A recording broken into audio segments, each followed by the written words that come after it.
మనం ఏదైనా అనుకున్నప్పుడు అది జరగలేదు అంటే, నీ యొక్క మనసులోని అనుకున్న పని అవ్వలేదు అంటే, దానిని దానికోసం నువ్వు బాధపడుతూ నీ చుట్టూ ఉన్న వాళ్ళని బాధ పెడుతూ నువ్వు డిప్రెషన్లోకి వెళ్ళిపోయి నీ యొక్క ఆరోగ్యాన్ని పాడు చేసుకుంటూ ఉండటం కన్నా, ఒకే ఒకసారి నీ యొక్క అన్ని ప్రాబ్లమ్స్ని ఆ దేవుడి ముందు, ఆ దేవుడి పాదాల చెంత పెట్టు.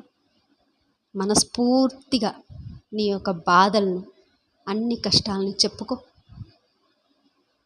ఇట్టే నెరవేర్చకపోతే చూడండి, అంతేకాని నువ్వు బాధపడిపోయి నీ పక్కన వాళ్ళని బాధ పెట్టేసి నువ్వు డిప్రెషన్లోకి వెళ్ళిపోయి ఇలా ఉండే కన్నా నువ్వు కూడా కష్టపడు.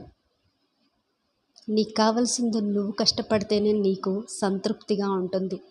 అది నీకు దక్కితే, అది నువ్వు పొందగలిగితే, అవునా? సో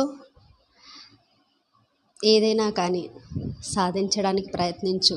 దానికి భగవంతుడి యొక్క కృప కూడా తోడైతే, నీ యొక్క భక్తితోటి భగవంతుని కూడా మెప్పించగలిగితే నీకు అది తప్పకుండా దొరుకుతుంది.